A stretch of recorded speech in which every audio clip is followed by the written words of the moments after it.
Olá, o Salto para o Futuro já está no ar. Hoje, no segundo programa da série Ensino Médio entre Jovens e Estudantes, nossos convidados vão falar sobre juventude, educação e trabalho no Brasil. Para este debate, convidamos o professor da Faculdade de Educação da Universidade do Estado do Rio de Janeiro e da Universidade Federal Fluminense, Gaudêncio Frigoto, do jornalista Bruno Dorigatti e da assessora do projeto Juventude da ONG Ação Educativa em São Paulo, Maria Carla Corrochano. Participe você também do Salto para o Futuro. Quais são as opções dos jovens que vivem no campo, nas cidades, de diferentes condições sociais e econômicas, no mercado de trabalho? Como analisar a relação entre trabalho, emprego e escolaridade do jovem brasileiro? A situação do jovem brasileiro no mercado de trabalho tem sido destaque em reportagens de jornais e revistas, e também em pesquisas. Um dos estudos mais recentes foi elaborado a partir das respostas ao questionário socioeconômico que fez parte do Exame Nacional do Ensino Médio em 2003. O questionário foi respondido por 1.300.000 estudantes. 53% dos jovens começaram a trabalhar antes dos 16 anos e têm rendimento de até 2 salários mínimos. Para 22% dos entrevistados, o trabalho atrapalhou os estudos. Outro levantamento, feito pela Unesco, mostra o Índice de Desenvolvimento Juvenil e revela, por exemplo, que 80% dos jovens brasileiros trabalham, estudam ou conciliam as duas atividades. É o caso de Diogo de Souza, que faz faculdade de moda em São Paulo e trabalha como vendedor numa loja de roupas. Apesar da rotina corrida, ele vê vantagens no trabalho. Legal que você tem seu dinheiro também, entendeu? Não precisa mais ficar preocupando do seu pai, de dinheiro. Você tem seu dinheiro, você quer gastar, você gasta. Agora, teu pai, dá um dinheiro aí, não tem, não sei o quê. Por isso que é bom trabalhar, entendeu? Existem ainda muitos jovens que estão buscando uma oportunidade no mercado de trabalho. São centenas, milhares deles formando filas como essa no Brasil inteiro. E na fila do emprego, todos mantêm a esperança. Espero na área administrativa. Pode ser emprego de arrancar mato no chão, catar pombo, varrer rua. Qualquer emprego pra mim que pague e dê pra me sustentar, tá bom demais. Aí eu tô querendo arrumar assim, um emprego de recepção, qualquer coisa que possa me facilitar. Um dos principais desafios na hora de o jovem conseguir um emprego é a falta de experiência profissional. Você vai procurar o seu primeiro emprego, todo mundo já quer um pouco de experiência, né? Sendo que você acabou de sair do colégio ou está tentando cursar uma faculdade e pagar e não consegue, você não tem oportunidade. Eu acho assim que eles podiam dar mais oportunidade, oferecer assim estágios pra gente, cursos pra gente se capacitar, para conseguir ter mais habilidades, conquistar, ter uma experiência já para conseguir entrar no mercado. A relação entre a escola e a qualificação profissional também chama a atenção dos jovens, principalmente num cenário de exigências cada vez maiores. Por exemplo, estudei, fiz 4 anos de segundo grau, gastei um dinheirão. Formação de professor, fiz vários cursos, informática, espanhol, e a gente procura emprego e não tem, por causa da competição. Segundo grau, hoje em dia, daqui a uns tempos não vai estar valendo de nada. O ensino médio já não está sendo tão válido, entendeu? Porque mesmo a pessoa que tem o ensino médio, eles ainda é barrada, né? Chega na hora, não consegue entrar no mercado, né? Eu acho que precisa de muito mais.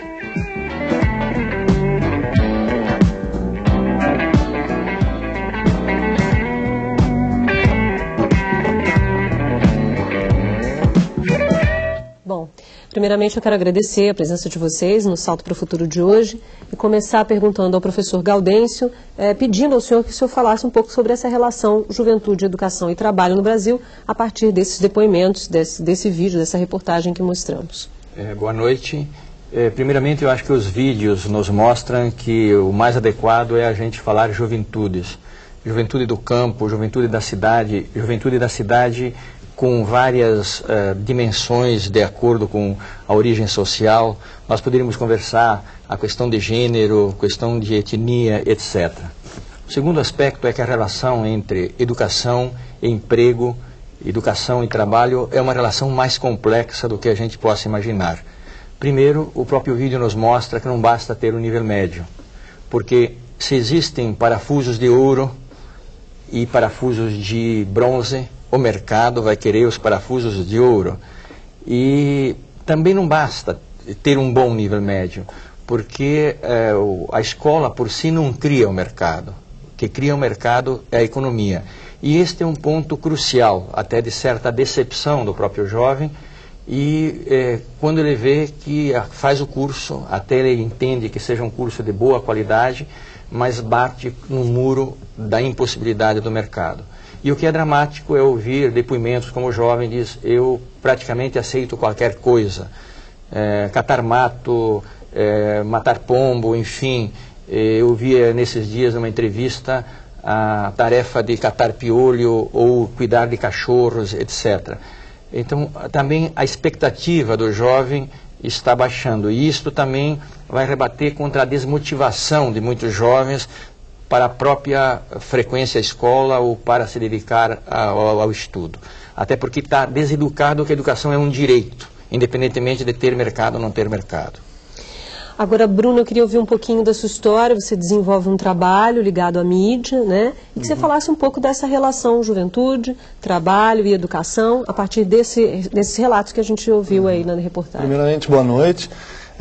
A gente trabalha com o jornal Arte Política, que foi um jornal desenvolvido por estudantes de comunicação da UERJ.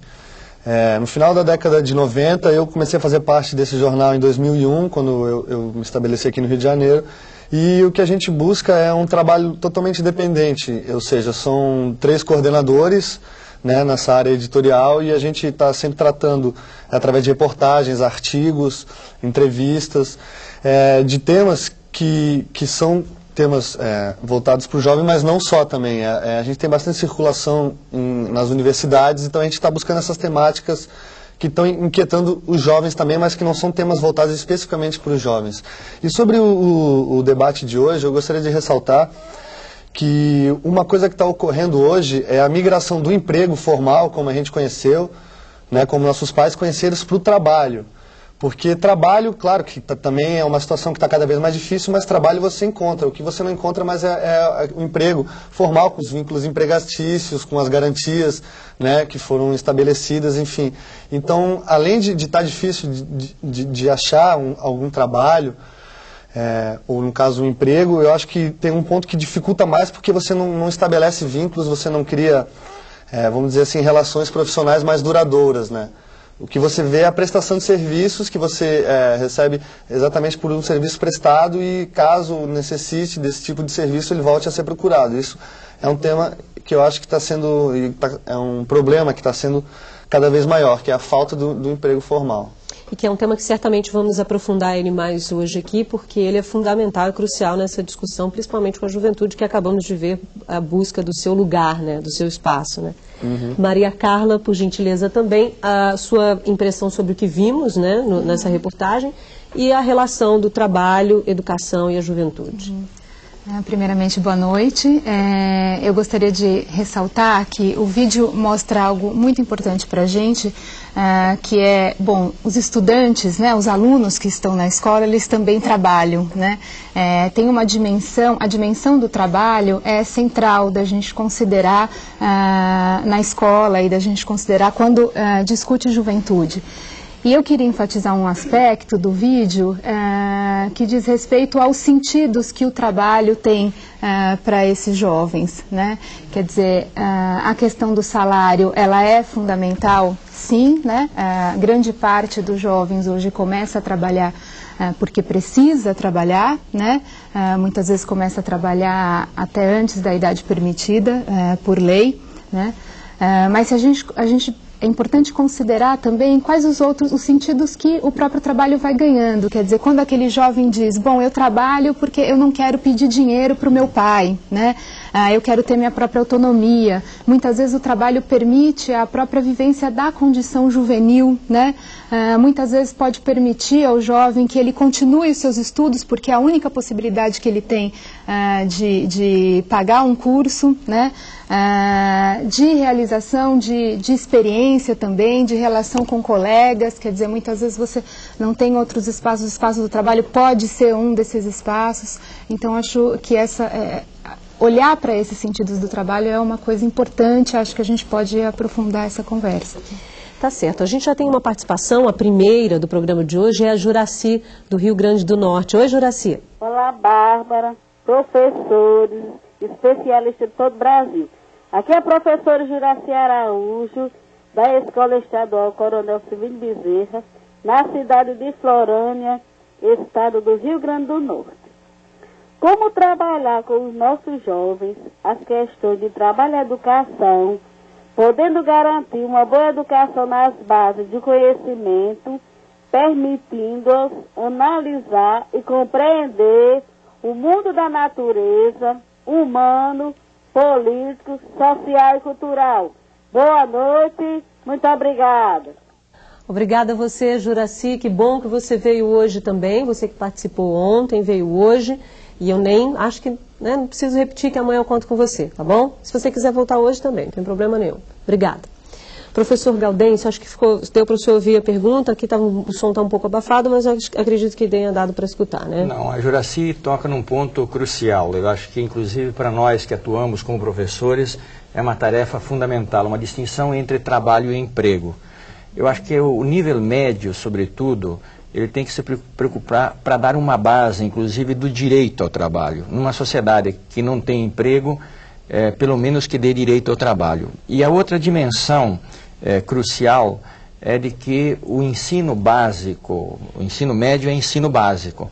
Então, é um ensino que tem que dar exatamente uma articulação entre ciência, conhecimento, cultura e trabalho, mas como base e não como adestramento. Um dos grandes problemas, talvez, do nível médio, é que o nível médio é feito hoje em cursos, na sua maior parte, suplitivos ou cursos com pouquíssima base.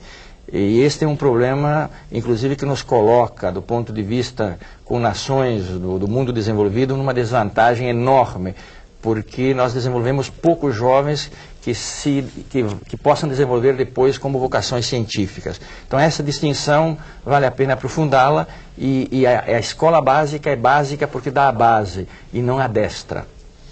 Ok, a Maerlene do Tocantins vai fazer a pergunta agora. Oi, Maerlene. Olá, falo do teleposto do Colégio Estadual Vereador Pedro Xavier Teixeira, Nova Rosalândia, Tocantins. A pergunta do professor Pereira.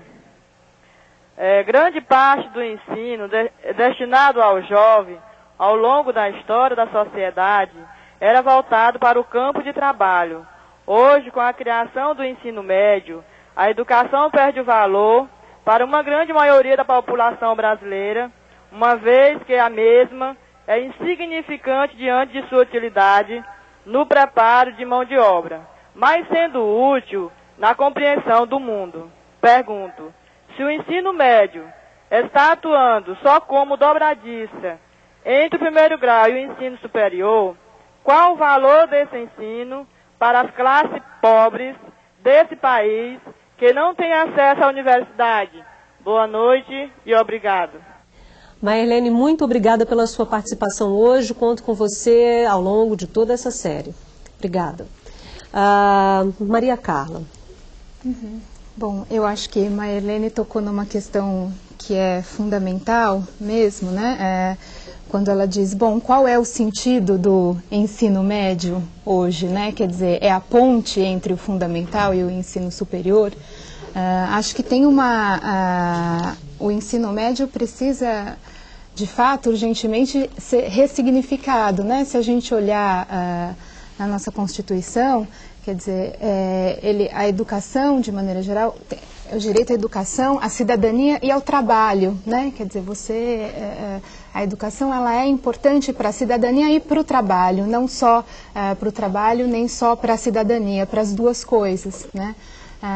E o que acontece muito hoje é que muitas vezes a escola esquece, né, o ensino médio muitas vezes esquece que está lidando com um jovem que tem entre 15 e 18 anos, que está numa fase de pensar nessas questões da dimensão do trabalho e não aborda essa temática, né? Então, acho que como é que a gente pode pensar no ensino médio contribuindo tanto para discutir a questão do trabalho, né, e portanto das perspectivas profissionais, né, e como que ele pode pensar também a questão da cidadania, quer dizer, essas duas coisas de maneira mais integrada, porque o jovem também, bom, que escolhas fazer, essa dimensão da escolha profissional, ou de como está o mercado, de saber quais são as questões, quer dizer, da dificuldade hoje do desemprego, né, do desemprego. Enfim, agora, isso me preocupa um pouco, Maria Carla, e quero ouvir o professor Gaudêncio também, porque durante um bom tempo o ensino médio foi para a maioria da população, principalmente as classes pobres,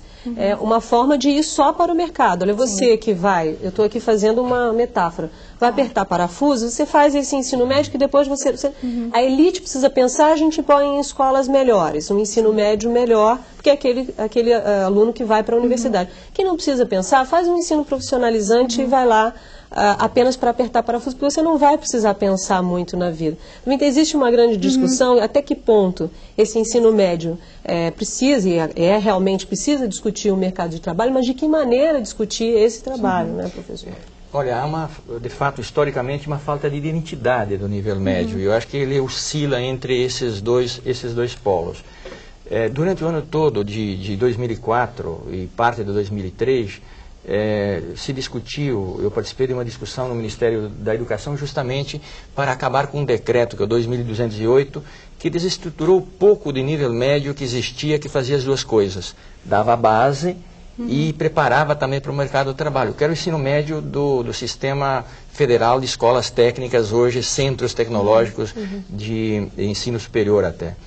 E está se pensando agora, no Ministério exatamente, há uma proposta que já foi divulgada, de um nível médio para essa população que a Maria Helena faz a pergunta, que é pessoal de classe popular que necessita de uma educação básica boa, porque senão não adianta.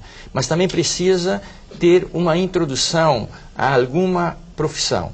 Então, um ensino médio integrado seria um ensino médio de 4 anos, e aí é um problema, porque culturalmente há pressa, ou então de 3 anos, mas com uma carga horária maior.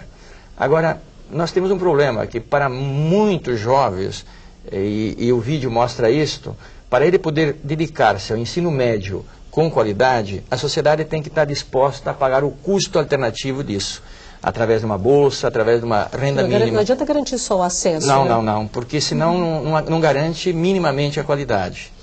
Tá certo. A Mônica tem perguntas, não é, Mônica? A Patrícia, do teleposto Sesc Três Rios, diz que, de acordo com o boletim, existem jovens que têm trabalho precoce, de baixa qualidade e remuneração, e os jovens que têm pouca escolaridade ou estão fora da escola. Estes estão nessas condições por serem filhos de trabalhadores com condições de vida precárias.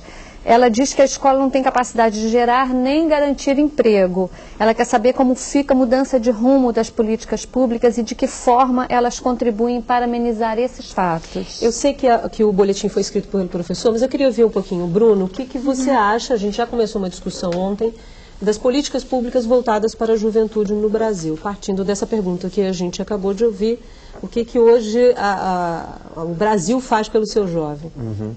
Eu acho que as políticas públicas, do pouco que eu tenho conhecimento, elas acho que de repente estão voltadas mais para essa área assistencialista, mais direta e pragmática, né? Não se pensa em políticas a longo prazo, até porque a defasagem já é bem grande, né? Se a gente for ver em relação à educação da população brasileira.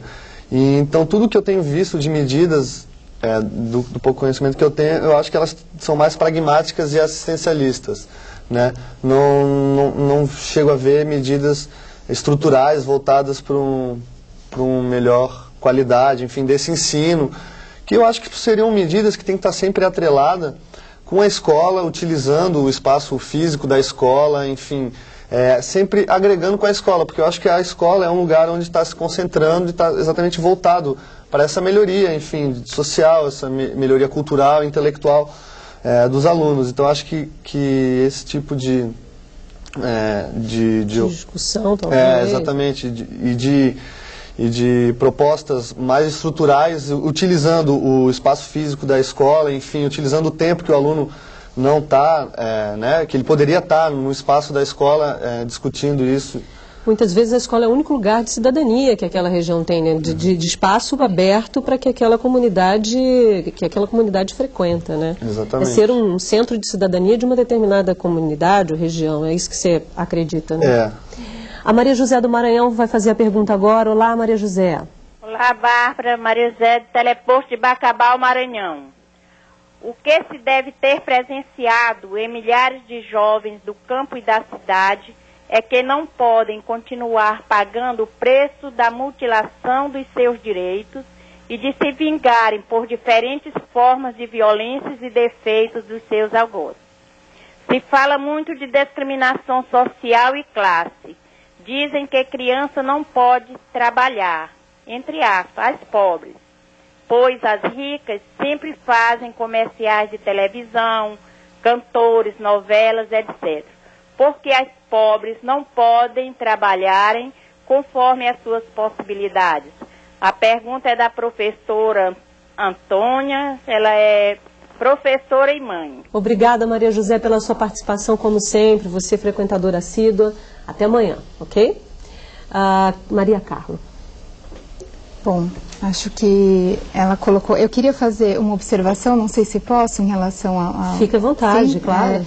Que, na verdade, a gente tem participado de um conjunto de debates sobre a questão das políticas públicas dirigidas a jovens, e os jovens têm tentado fazer essa discussão amplamente, quer dizer, o que significa... e aí nós temos visto políticas que têm optado basicamente no campo do trabalho por dois caminhos, né? Um caminho que é de elevação da escolaridade, de garantia de uma renda, como o professor Frigoto dizia, né? Para que o jovem não ingresse no mercado de trabalho, consiga completar seus estudos, né? E tenha a possibilidade de renda que garanta a autonomia e a independência, e um conjunto de políticas que também tem investido na questão da inserção no mercado de trabalho, né? Principalmente o primeiro emprego e de apoios nesse campo, né? Quer dizer, e o que os jovens têm discutido fortemente é da importância deles poderem escolher também o que querem fazer nesse campo. Quer dizer, se eu quero aos 16 anos, e é um direito meu, eu tenho direito ao trabalho, né? Trabalhar, eu posso escolher se quero trabalhar ou como quero trabalhar, quer dizer, de construir uma série de alternativas que possa, desde inserção no mercado formal ou em outras alternativas, como cooperativas, crédito e tudo mais. E aí, só para focar na questão da Maria José, quando ela diz por que crianças não podem trabalhar, né, quer dizer, crianças a gente pobres, tem né, crianças que ela pobres. cita ali nas classes ricas, na elite, as crianças trabalhando de uma outra forma de trabalho. Exatamente. A gente tem que imaginar que tipo de trabalho as crianças pobres realizam, né? Quer dizer, em que condições, né? As pesquisas mostram que salários baixíssimos, longas jornadas e tal, e, enfim, o trabalho é ilegal, né, no Brasil até os 16 anos, salvo na condição de aprendiz a partir dos 14. Então, acho que esse direito a gente tem que, quer dizer, das crianças e adolescentes não trabalharem é uma luta grande, né? Que a gente, muito complicado, ainda, né? Seria trabalho infantil. Exatamente, seria trabalho de crianças. Que é proibido no país. Ok, vamos fazer um rápido intervalo, voltamos em instantes. Brasil, século XIX. O país vivia o ciclo do café. Nesse período, a cidade de Valença, no interior do estado do Rio de Janeiro, se estabeleceu como um dos mais importantes centros produtores e viveu o auge de sua riqueza. Período em que Valença chegou a ter a maior população negra de toda a província do Rio de Janeiro. Eram negros escravos que trabalharam para erguer a cidade e que também lutavam por liberdade. Uma luta que continua sendo vivenciada pelos jovens da comunidade. Os primeiros relatos sobre o Quilombo São José da Serra são de 1830, uma época em que toda a região de Valença tinha um importante papel na economia brasileira. Que aqui era um dos grandes fazendeiros, né, comprador de escravo, né? Então era um dos grandes proprietários de escravo, tinha muitos escravos, né? Hoje, mais de 170 anos depois do surgimento da comunidade, as condições de vida ainda são difíceis. Olha, a vida da comunidade é uma vida bem difícil, rapaz. A gente enfrenta vários problemas aqui na comunidade. Uma das maiores lutas dos moradores do Quilombo São José da Serra é pela preservação da cultura da comunidade, que tem no jongo uma de suas principais expressões.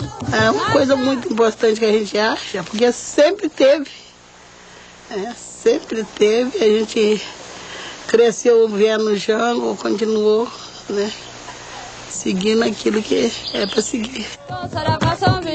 Nossa Senhora do Zara, Nossa Senhora do...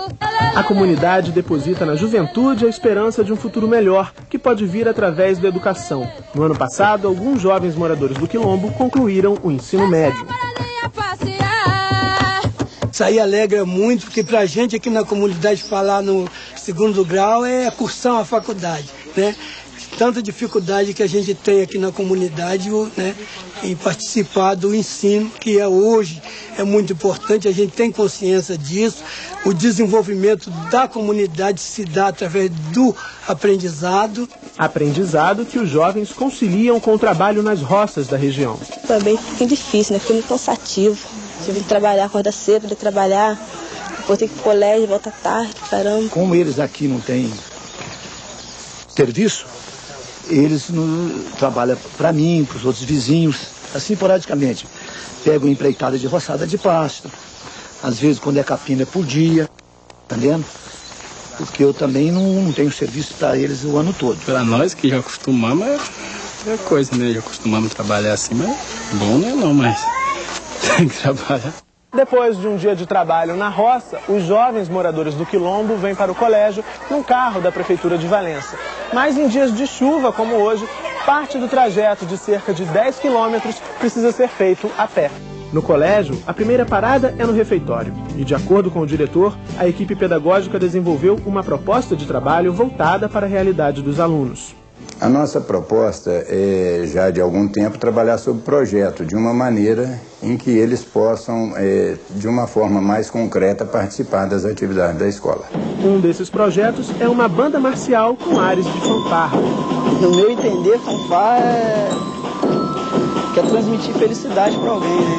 Eu acho que quem está aí vendo possa entender que a gente só quer passar felicidade. Felicidade que também está nos sonhos e projetos de futuro de Fabiana, Daniele e Rodrigo. Não, eu tenho terminar meus estudos também, primeiro. Depois um emprego melhor, poder ajudar a minha comunidade. Terminar o terceiro ano, conseguir uma faculdade, melhorar cada vez mais e ter um bom emprego no futuro.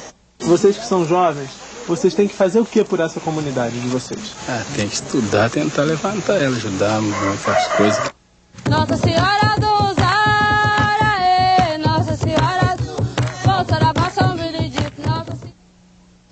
Professor Gaudêncio, para muita gente a ideia de preservação é que eles tenham que reproduzir aquilo que os pais, esses jovens do Quilombo, fizeram. Então, continuar trabalhando na roça e, pelo que a gente discute de juventude, eles têm o direito de ter outras oportunidades e ainda assim preservar as suas manifestações, o seu modo de viver na sua comunidade. Correto? Sim, eu acho que o vídeo mostra várias coisas. Um primeiro aspecto é o grau histórico de continuidade da exploração. Quer dizer, é chocante, no início do século XXI, 170 anos depois, enfim, que a gente veja a exploração pública e publicizada e tranquila. O segundo aspecto, me parece importante, é, sim, a realidade cultural, o mundo da experiência dessas comunidades tem que ser o ponto de partida e o ponto de chegada de qualquer relação cultural, educacional, etc. E me parece que a escola tem essa consciência. Agora, esses jovens, eles sonham para além. Então, o grande desafio é como não destruir as suas raízes, para que até elas fecundem a cultura universal. Elas têm elementos fundamentais de uma beleza extraordinária, musicalidade, valores que têm que ser apropriados universalmente. Mas eles também têm que ter o direito de outras culturas.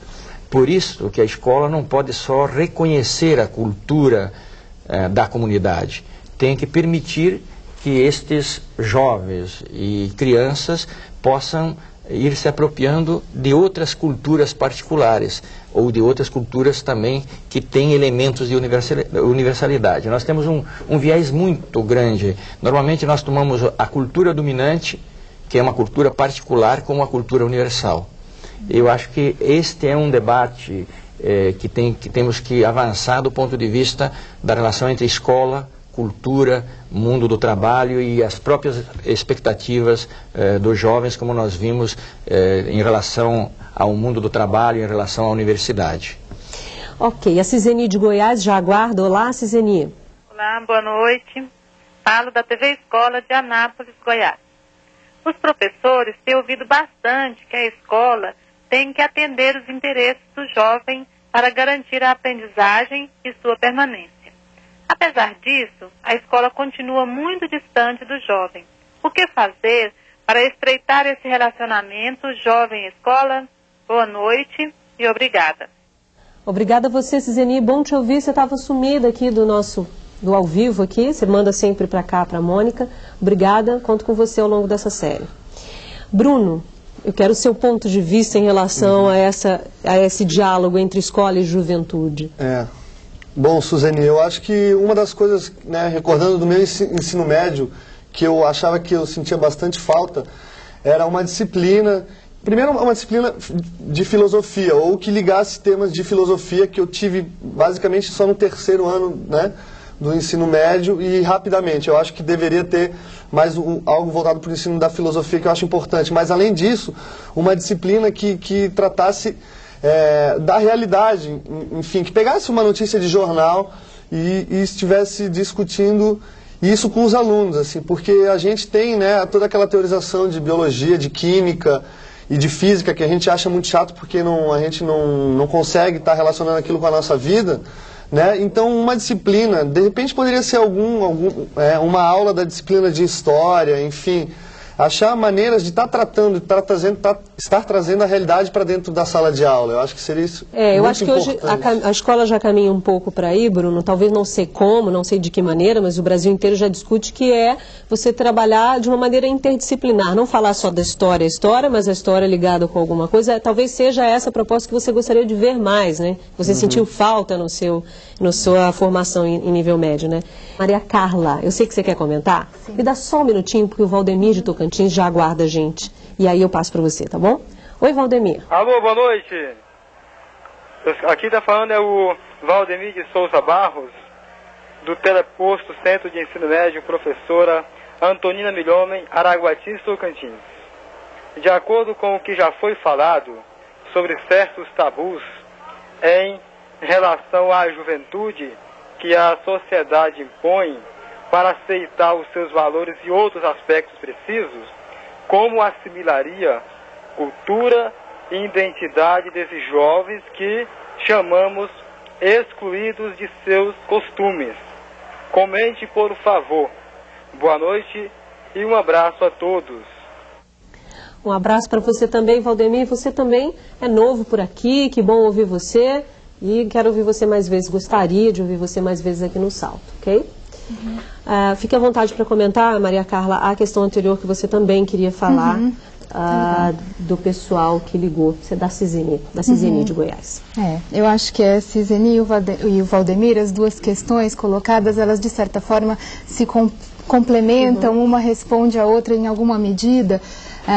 Porque a Ciseni perguntava, né, como é que eu aproximo os jovens da escola, né? Acho que uma coisa importante é você... os jovens, para além da escola, eles podem participar de grupos, podem ter envolvimentos, né, com movimentos culturais, eles trabalham, quer dizer, como é que a escola pode trazer essa realidade para dentro e abrir espaços de diálogo sobre essa realidade, sobre as questões que eles vivem, fora dela e dentro dela, quer dizer, acho que construir canais mais efetivos de diálogo entre professores e alunos, né, porque na verdade trata-se também de uma relação entre gerações. que são diferentes, né? E numa relação entre gerações diferentes, o conflito pode, de certa forma, aparecer, pode estar colocado. E como é que você trabalha com essa dimensão e aproxima essas culturas a partir desse diálogo? E aí, o Valdemir fala da questão da cultura e da identidade, né? O vídeo mostrou um pouco isso, quer dizer, a escola tentando fazer essa aproximação, né? Particularmente em relação à questão do campo, vários movimentos, a gente comentava isso, né? Tem procurado discutir o que o jovem do campo deseja, né?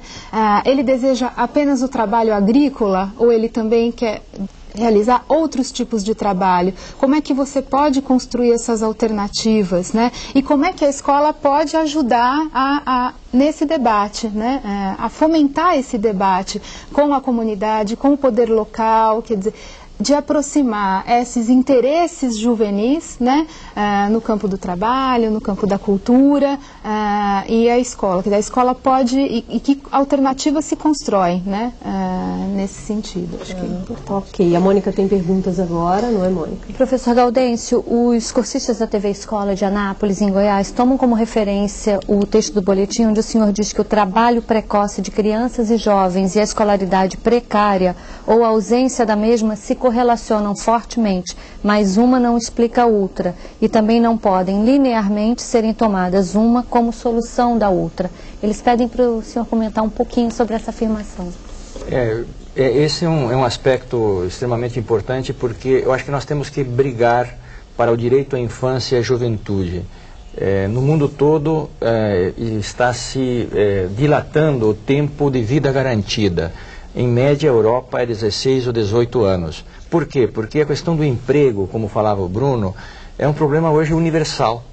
Então, por que empregar precocemente jovens se os adultos não têm emprego? No Brasil, nós temos um desemprego aberto, de acordo com o IBGE, 12%. E com outros institutos como o SEAD, 22%.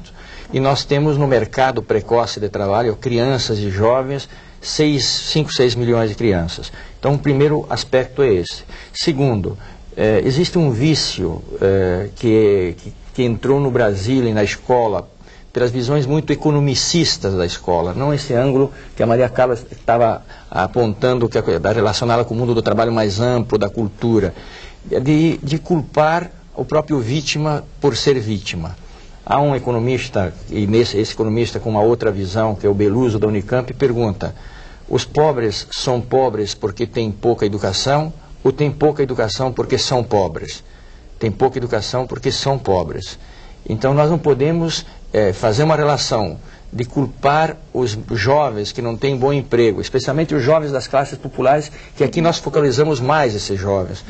Não podemos culpá-los porque eles não têm uma boa escolaridade, e mesmo aqueles que têm uma boa escolaridade, culpá-los porque não têm um bom emprego. Porque não existe uma relação linear, direta. É preciso que a sociedade crie emprego. E hoje, se a gente começar a analisar, especialmente jovem de classe média, está buscando alternativa de emprego aonde? No campo da música, da cultura, da arte, ou então pequenas cooperativas. O próprio Bruno é um testemunho disso, não como emprego, mas como uma alternativa de começar a exercitar no jornalismo, criando alternativas.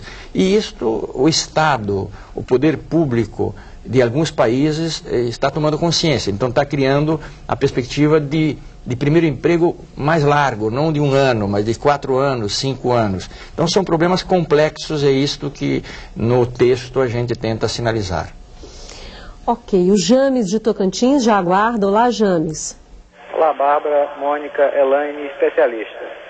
Sou o professor James Aguiar Araújo e falo do teleposto da Escola Estadual Bartolomeu Bueno da Silva, em Carmolândia, Tocantins. Gostaria que os especialistas comentassem o seguinte questionamento. O ensino profissionalizante atua como uma espécie de ponte ligando o jovem ao mercado de trabalho. O governo deveria expandir esses programas através de parcerias com outras instituições e empresas, objetivando implantar um ensino médio que atue efetivamente no combate aos problemas sociais, como a questão do desemprego. Boa noite, até mais. Obrigada, James, pela sua participação de hoje. Eu queria ouvir o Bruno, o que ele pensa sobre isso, porque eu particularmente tenho um grande receio, né, como eu já tinha dito, de que só as pessoas das classes pobres é que vão estudar, fazer ali o ensino médio profissionalizante para saber fazer alguma coisa e aí não ter opção de poder fazer outra coisa, como até mesmo ir para a universidade, por que não? O que você pensa sobre isso? Eu acho também que é complicado a gente botar tudo no mesmo balaio, né? O ensino profissionalizante. Eu conheço escolas técnicas lá de Florianópolis, de onde eu vim, que são muito boas. Amigos meus cursaram e sobretudo na área de engenharia elétrica e mecânica.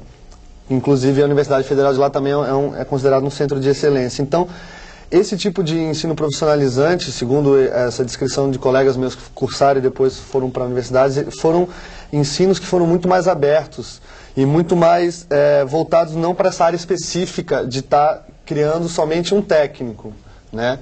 Mas eu acredito que o ensino profissionalizante, de uma maneira geral, ele está formando esses apertadores de parafusos, né? Que nem você falou, e daí eu acho que é realmente um problema, né?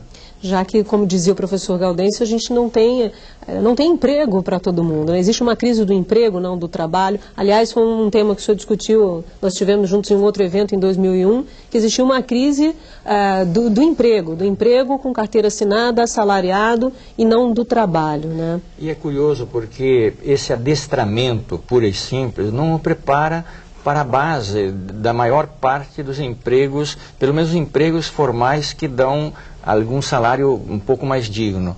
Então, é uma ilusão querer que com um adestramento ele enfrente este mercado. A gente poderia até provocar aqui dizendo que aquela pessoa que menos precisa do mercado de trabalho e pode ter uma base científica, técnica, até com filosofia, como dizia o Bruno, é aquele que tem mais chance no mercado do trabalho. Se a gente for fazer uma pesquisa, a gente vai ver isso. Quer dizer, aquele que pode ter uma base. Então, o que é ter uma qualificação? No nível médio é ter uma base do domínio da ciência, da técnica e da sociedade, para poder movimentar-se na sociedade, e não um simples adestramento. A sociedade, nesse sentido, deseducou as próprias classes populares que imaginam que com um curso profissionalizante rápido, para apertar parafuso, para usar a expressão do Bruno, ele vai enfrentar o mercado de trabalho. Esta é uma ilusão, e que nós temos que debater com os jovens e mostrar que ele precisa de uma base mais ampla.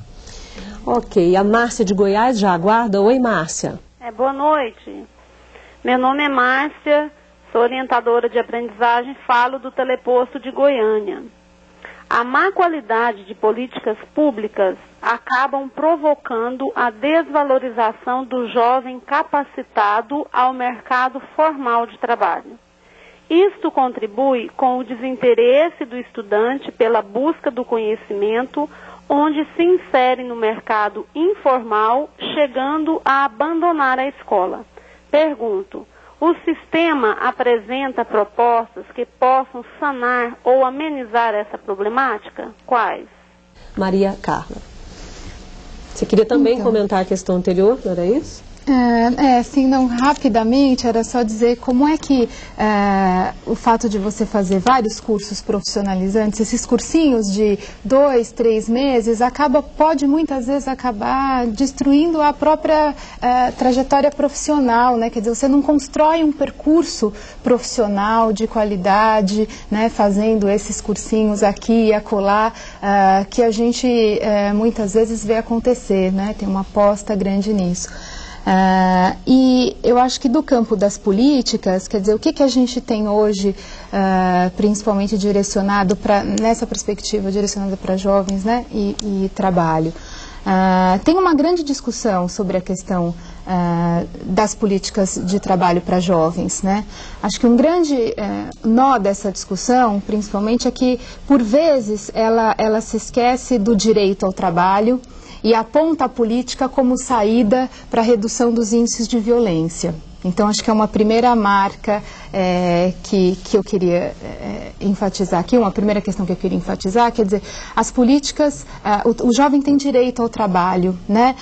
São direitos, não é ter uma política para que o jovem saia das ruas, ou do ócio, ou da violência. Acho que essa discussão da violência merece uma discussão à parte, mas é pensar na questão do direito ao trabalho, né? E aí tem políticas que tanto incentivam... Na cidade de São Paulo, por exemplo, tem uma das políticas incentiva a retirada dos jovens do mundo do trabalho, né, para que ele complete a sua escolaridade e desenvolva atividades comunitárias. Acho que essa é uma política que tem se desenhado, que acho que merece discussão, né, e tem políticas de incentivo mesmo, como eu já disse, à inserção, né, no mercado formal. Acontece que muitos jovens também, não queremos só a inserção no mercado de trabalho formal. Primeiro porque sabemos que não vai haver emprego formal para todos os jovens, né? E para todos que querem entrar. Então, que outras alternativas eu posso construir? E como é que eu ouço os jovens na medida... quando vou construir essas alternativas, né? Que eu acho que muitas vezes a política ela acaba... não tratando o jovem, desvalorizando a própria opinião do jovem nessa discussão. Bem de cima para baixo. Né? Exatamente. A gente agora vai precisar fazer uma pausa e depois do intervalo os nossos convidados fazem as suas considerações finais sobre o encontro de hoje. Até já. Você acompanha o segundo programa da série Ensino Médio entre Jovens e Estudantes. E a partir de agora, nossos convidados destacam os principais pontos do debate de hoje. Eu quero começar pelo professor Gaudêncio. Quais são os seus destaques, professor, sobre o que debatemos aqui hoje? O meu destaque eu gostaria de dar em relação às políticas públicas, que eu acho que foram temas que voltaram seguidamente. Primeiramente, nós temos que atacar questões estruturais. Eu acho que houve duas publicações, o Mapa da Pobreza e o Mapa da Riqueza, que mostra que o problema é muito mais grave do que a gente imagina e precisa atacá-lo.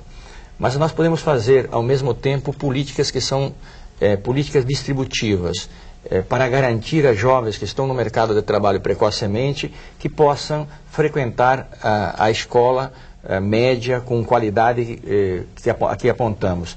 E, finalmente, políticas que sejam emancipatórias, a questão do primeiro emprego, por exemplo.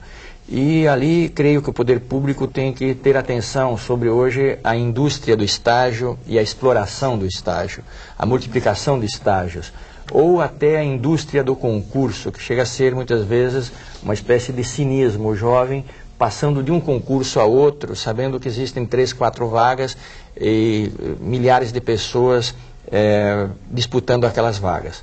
De todo modo, a questão fundamental é o direito à educação básica de qualidade e o direito ao trabalho na idade apropriada.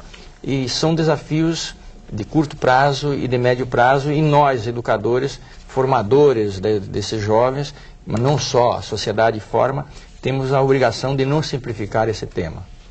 Obrigada, professor. Bruno, suas considerações finais. Bom, eu acho que estaria se fazendo um bom trabalho se essas pessoas, né, que agora estão com o poder na mão, se voltassem para uma melhor busca do emprego, porque como fazer e como ser efetivo esse emprego que vai garantir as condições, os benefícios, né, e o que garante as leis trabalhistas, porque a gente que acompanha, né, as notícias diariamente sabe que tem a caminho uma reforma trabalhista que vai se mexer nessas leis, mas seria, enfim, para beneficiar novamente, né, quem tem os patrões, enfim, quem tem o poder de controlar e para eliminar impostos, enfim. E o que a gente vê é cada vez mais o trabalho se firmando, esse trabalho sem vínculos, esse trabalho que é prestado quando ele pode ser prestado, da maneira que for necessária, e sempre olhando o menor custo, né, para a empresa que está oferecendo esse trabalho, e não para o trabalhador, não para a pessoa que está sendo empregada, né? Acho que seria...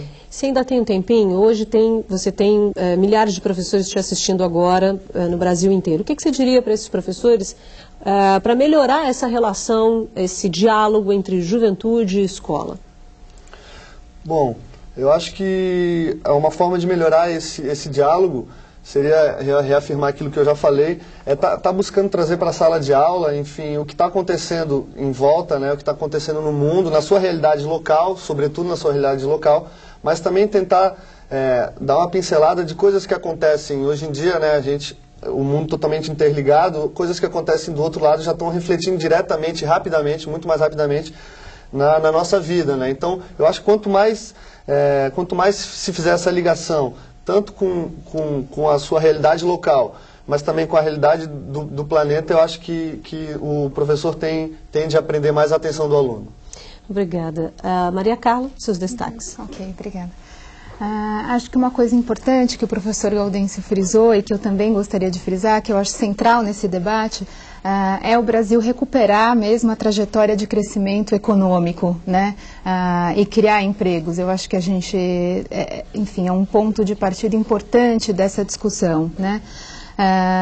E aí, uma outra que a gente destacou bastante e que os jovens falaram muito no vídeo, é que o desemprego, ele existe para todos, sim, ele é geral, ele é estrutural hoje, mas ele atinge de maneira diversa diferentes grupos de trabalhadores e diferentes jovens. Então, hoje a gente tem índices de desemprego juvenil que são elevadíssimos, então como é que a gente vai lidar com essa questão, né? Reconhecer o trabalho e a educação, eu vou enfatizar de novo, como um direito dos jovens, né? E construir alternativas no campo do trabalho e da educação que não fiquem só nas alternativas, né? A gente participou de um debate no Nordeste há pouco tempo em que os jovens diziam, bom, até quando vamos ser obrigados a viver desse modo alternativo, né? Quando é que vão ser construídas, né, enfim, questões que não sejam só alternativas, isso foi muito importante, né? Respeitar a diversidade juvenil, né, nessa questão, e a participação dos jovens, dos diferentes jovens nesse processo. Acho que queria enfatizar a importância da participação dos jovens, seja nas políticas, seja no interior da escola, seja no mundo do trabalho. Acho que são essas questões. Obrigada. Bom, o segundo programa da série Ensino Médio entre Jovens e Estudantes fica por aqui. Eu quero agradecer as participações do Gaudêncio Frigoto, professor da Faculdade de Educação da Universidade do Estado do Rio de Janeiro e da Universidade Federal Fluminense, do jornalista Bruno Dorigatti e da Maria Carla Corrochano, assessora do projeto Juventude da ONG Ação Educativa em São Paulo. No Salto para o Futuro de amanhã, vamos falar sobre juventude e sexualidade. Até lá!